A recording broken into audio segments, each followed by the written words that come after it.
Permanent residency for international students in Australia. In this video, we will talk about the demands made by Australian universities for allotment of permanent residency to international students. According to the last year's statement of former vice-chancellor of Macquarie University, Professor Steven Schwartz, international students study in the country to get working rights and permanent residency. Professor Schwartz said that foreign nationals study in Australia to get jobs and permanent residency. Obtaining permanent residency in Australia is one of the main reasons as to why foreign students come to Australia. He also added that if students who study poetry were offered permanent residence, then foreign nationals would start studying poetry. In recent years, it has become clear that the Edo migration industry lobby the federal government to grant permanent residency to students to attract more foreign students towards Australia.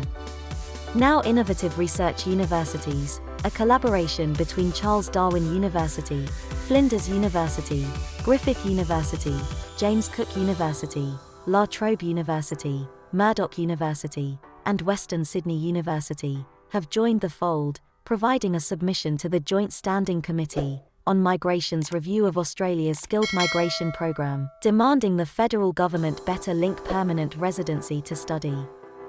An operational Australian international education and skilled migration strategy should be well defined, that international students are a genuine source of applicants for skilled migration places reliable with government immigration targets, year by year.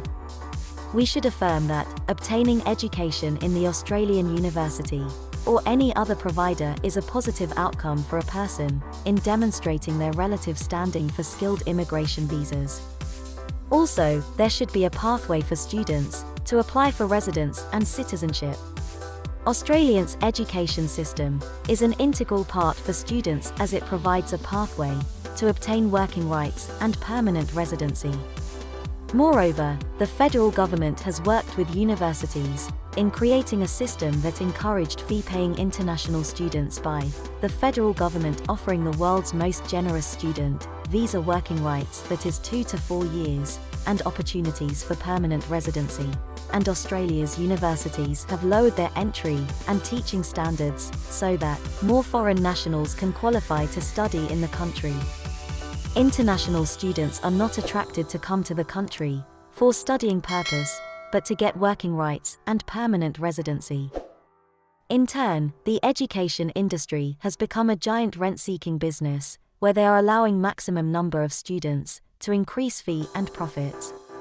On this front, the Edo migration industry has been very successful. Before pandemic, Australia had the largest number of foreign nationals in the world, at roughly 2.5 times the UK's, triple Canada's, and 5 times the US. Instead of granting maximum number of foreign nationals to the country, the government should focus on allowing smaller number, providing higher quality students by raising entry standards, particularly English language proficiency, raising financial requirements, and removing the link between studying, work rights, and permanent residency. These reforms would improve student quality, lift export revenues per student, and would lower enrollment numbers to sensible and sustainable levels that are more akin with international norms. They would also help to lift teaching standards and the experience for domestic students, which must be our university's primary priority. Australia's education industry must be developed in a way that it can compete on quality and value alone, and not only gain profits by reducing the standards and allowing maximum foreign nationals. Education should be about higher learning, not higher earning. Our video ends here. Don't forget to share our videos with your friends and family. Thanks for watching today's video update.